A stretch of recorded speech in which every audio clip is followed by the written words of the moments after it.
Bonjour tout le monde. Depuis avant-hier, je cherche les mots.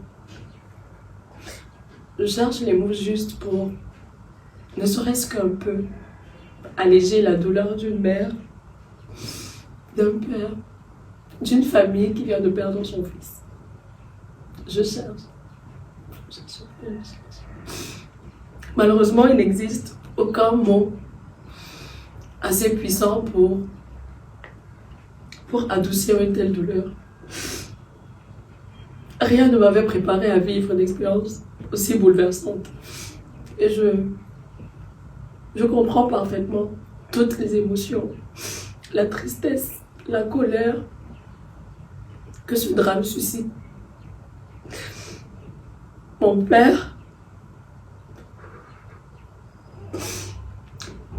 père est au cœur d'un acte tragique, un acte irréparable.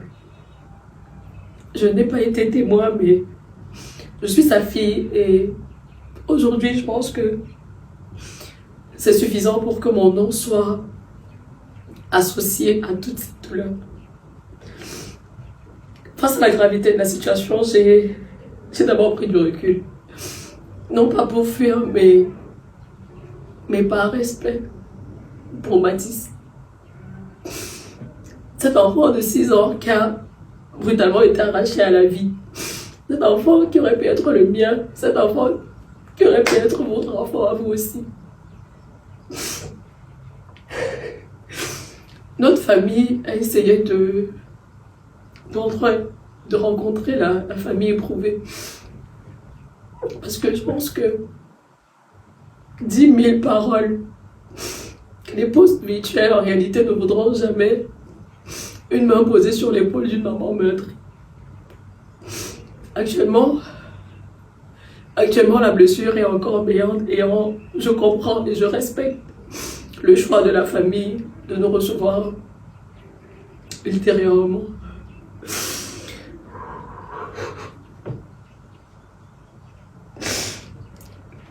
La vérité, c'est que je suis perdue. Je suis bouleversée,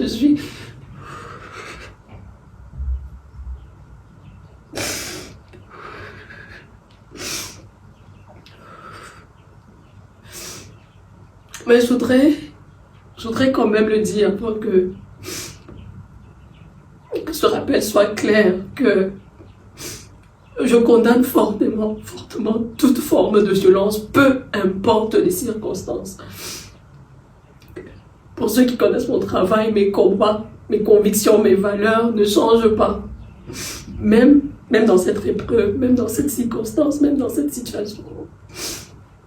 Les forces de l'ordre se sont saisies de l'affaire. Puisse la justice suivre son cours de façon indépendante comme il se doit.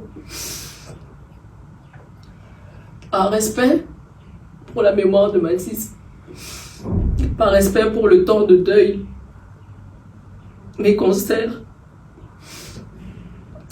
sont reportés. Les concerts initialement prévus le 23 mai au Palais des Congrès à Yaoundé et le 7 juin à l'Alhambra de Paris.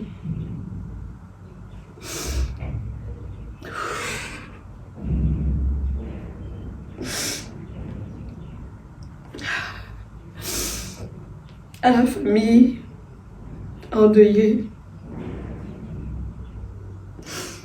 je présente mes sincères condoléances et je prie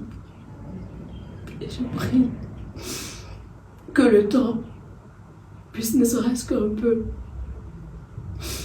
adoucir l'immensité de la douleur qu'il traverse actuellement.